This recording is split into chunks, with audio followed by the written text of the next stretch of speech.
as most of you know, we just did head gaskets in Casper. When I say we, I mean myself and Roach Fab Garage, Josh Roach. And that was our Black Friday shenanigans. The truck's done. I've been driving it for almost 150 miles now. Runs pretty good. Sounds better. Doesn't smell as bad as it used to. Gee, I wonder why. But I have almost 3 hours of video footage, time-lapse, and other things to go through and try to accumulate the rest of the pictures and everything and put it out there for the world to see. That's a lot of information to try to process. That's a lot of information to try to get out into the public, especially on YouTube. And I've still got to decide, do I want to make this like a 1 hour, and a 30-minute, split them up? Or do you guys want a legitimate 2.5 hour compilation that actually shows fair to finish of this job? Totally up to you. Let me know. Use the comments to your advantage here. Message me on GSC Facebook page, whatever. Just get your opinion out there, because I do care, because this is a lot of information to try to share. But as it's kind of cold and raining out here, and I don't have a whole lot of time to do this, that, and the other thing that I'd like to, I'm going to flip the camera around and walk you through what all had to come off, what all had to go on, and I'm going to throw pictures of the process in the end of this video so you guys can kind of see it tore down. And hopefully that gives you a little more something to chew on for a bit. And if you have questions about doing the head gaskets in your own truck, you can use those pictures to try to kind of show and tell your way through it. So I'll flip this around, walk you through it real quick.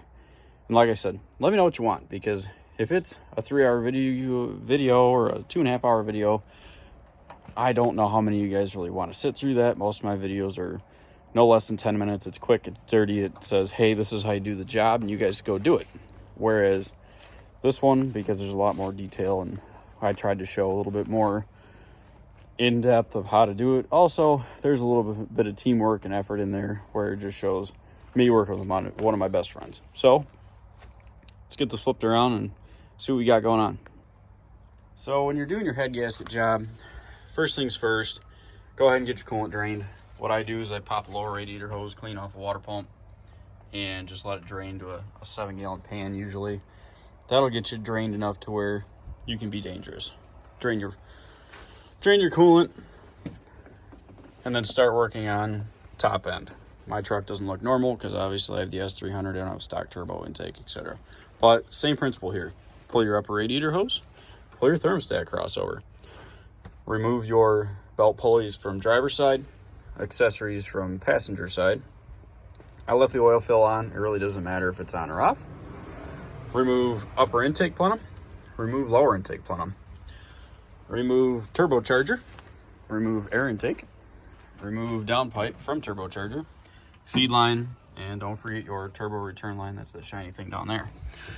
The other thing is pull your fuel filter housing off of the rear of the intake before you remove it, and that way you're not fighting yourself trying to pull it out. Heater lines, remove them from the crossover before you get carried away. CDR valve needs to be pulled. Unplug your MAF and barrel, and that way they're out of the way. Undo your ground straps there, and there. Grounds are off, upper intake's off, lower intake's off. Accessory drives are off, belt is off. Remove all the little wires there for your glow plugs. Gonna have 4 and 4, left and right bank. Pull them off, get them out of your way. Remove injector lines from the injectors themselves. Let's see if I can get it from the back here. There's your injectors down below. Get all that removed.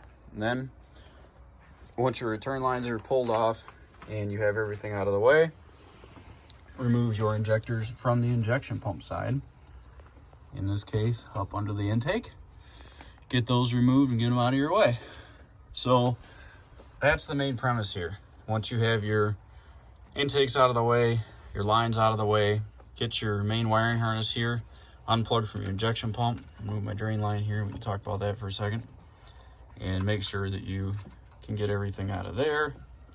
And once that's done, under your PMD harness, Just make sure there's nothing else that's potentially going to catch. And then you're down to the cylinder heads. Cylinder heads, you still have to remove the turbo crossover pipe, which in some cases, if you look through here, you can see the rear collector on the manifold behind the steering column. Whoop. That did not go as planned. Anyways, rear collector, remove them both. 3 bolts each side, 15 millimeter heads, and watch your donut gaskets don't fall on your face. Turbo crossover is now off, and you're to the point where you can start to remove your rocker arms, push rods, and cylinder heads after you get valve covers off. Valve cover 1, valve cover 2, get your little bolts out of there.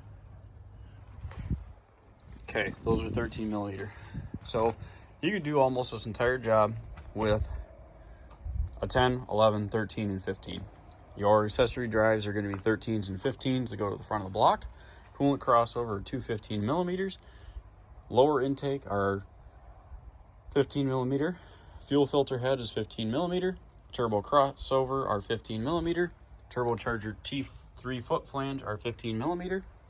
Your boost clamps are going to be 10s or 11s depending on what brand you have if you ever replace them. If you still have stock, flathead screwdriver does the job. Stock upper intake manifold are 11 millimeter.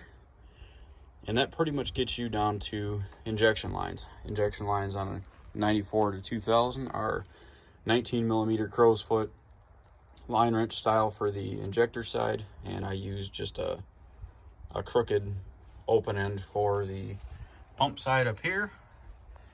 And there's your 19s, takes that all off. Turbo drain are 2 10 millimeters or 11 if you've got an aftermarket drain.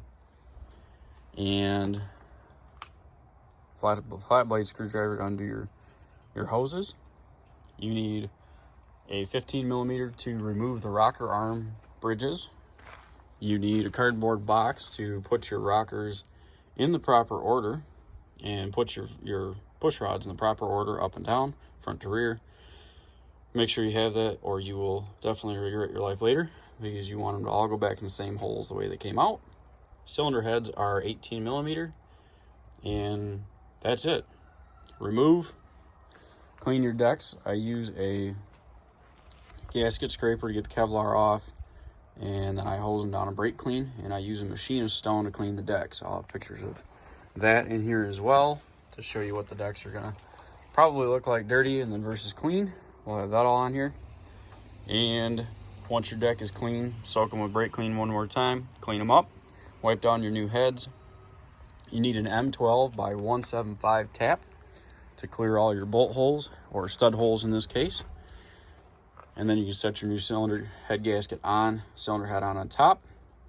Be sure to put your exhaust manifolds back on the cylinder heads before you put the heads on. I should mention that. So, exhaust manifolds are on your heads, gaskets on the block, head is set down on engine. Make sure it aligns with dowel pins, tap onto dowel pins with rubber mallet, and then start your stud sequence.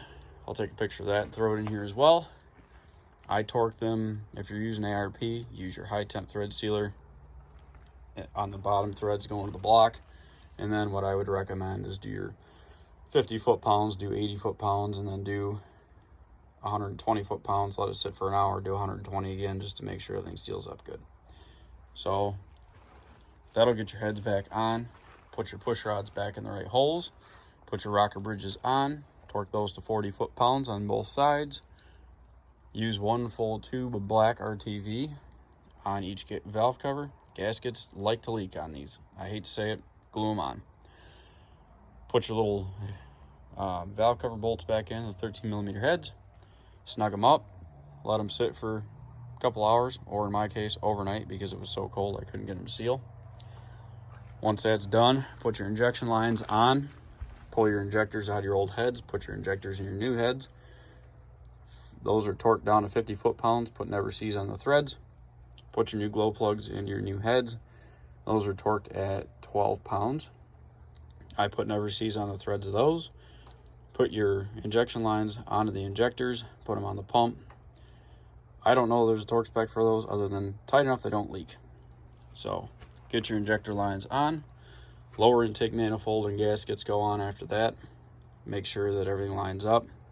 I put a little dabble D of RTV gray on all my bolts, and that way any that go into oil passages or anywhere else are going to not have leakage. Lower intake manifold is torqued to 37 foot-pounds. Upper intake on stock, I believe, is 15 foot-pounds. It's been a while. I always leave my plenum on the way that it's structured, so 37 pounds on your coolant crossover. Get your hoses all hooked back up. Make sure that you've got your gaskets in place. Don't forget the block-off plates at the back of the cylinder heads, which you can kind of see a block-off plate there, and the other is where your glow plug relay goes. Put your fuel filter head back on. Put your CDR valve in. Accessory drives passenger driver's side, left and right. Get your turbocharger back on. Turbocharger feed line, which is a 3/4, and your drain. Get your downpipe back on, and get your air intake on there. Put your grounds back on. Those are all going to be 15 millimeters as well. And then after that, you're pretty much in like Flynn, and you now have an engine that's put together. Crawl underneath, put your new donut gaskets in, get your 3 bolts back in on either side for your turbo crossover. Put a little never seals on those as well. Get those hooked back up. Get your coolant back in. Make sure you don't have too much debris in the oil, and away you go. So there's your verbal walkthrough of doing the head gaskets on this thing, and I will work on putting together the new video and getting it out. I spent 3 hours last night working on editing footage, and it's going to take a bit to get done. So that said, let me know if you want a full 3-hour video, or if you want it to be chunked up into 3:45 minutes or whatever you want. And hopefully this helps some of you guys out. Good luck. Let me know if you got questions. Use the comment section. Like, subscribe. Check out Roach Fab Garage and his 46 Ford build. And I will catch you later.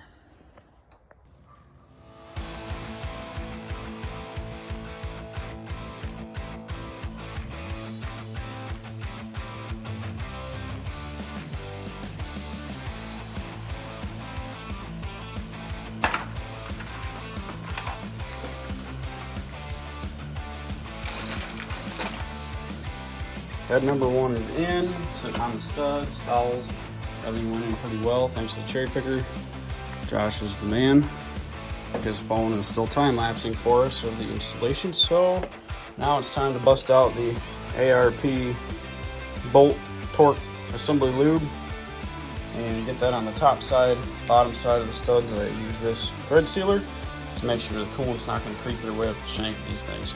So go ahead and start putting a little dabble D on and get my 17 head bolts, or head nuts I should say, back in place.